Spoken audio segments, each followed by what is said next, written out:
મહેસાણામાં આઇકોનિક રોડનો ઠેર ઠેર વિરોધ. મહેસાણાથી વિસનગર તરફના આઇકોનિક રોડને લઈ અને વિરોધ. વેપારીઓએ દુકાનો બંધ રાખી વ્યક્ત કર્યો આક્રોશ. આઇકોનિક રોડના કારણે વેપાર ધંધાને અસર પડતી હોવાની રજૂઆત. વિસનગર રોડ પર માનવ આશ્રમ ચોકડી સુધીના વેપારીઓએ બજારો બંધ રાખ્યા.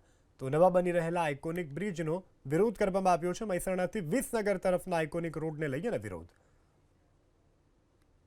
જે દિવાલ દુકાનો આગળ બનાવવામાં આવી છે દિવાલ તાત્કાલિક ધોરણે તોડવામાં આવે અને દુકાનદારોને જે હેરાન પરેશાન કરવામાં આવી રહ્યા છે એ આઇકોનિકના નામે હેરાન પરેશાન ના કરે એની રજૂઆતના પગલે આજે સમગ્ર વિસ્તારના સૌ દુકાનદારો અમારી સાથે જોડાઈ અને મ્યુનિસિપલ કમિશનરને આજે રજૂઆત કરી છે.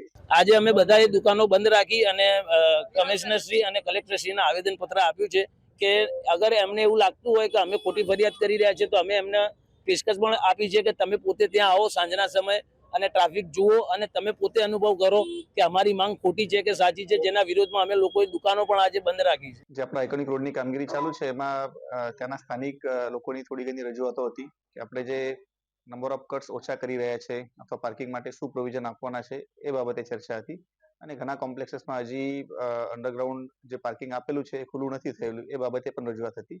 તો આ બધી વસ્તુ અમે નોટ ડાઉન કરી છે અને એમાં દરેકમાં એમને હકારાત્મક સોલ્યુશન આવશે એવું આશ્વાસન આપ્યું છે. ટૂંક સમયમાં આપણે આ બધી એમના જે સજેશન છે એને ધ્યાનમાં રાખીને ગ્રાઉન્ડમાં એનું ઇમ્પ્લિમેન્ટેશન કરશું.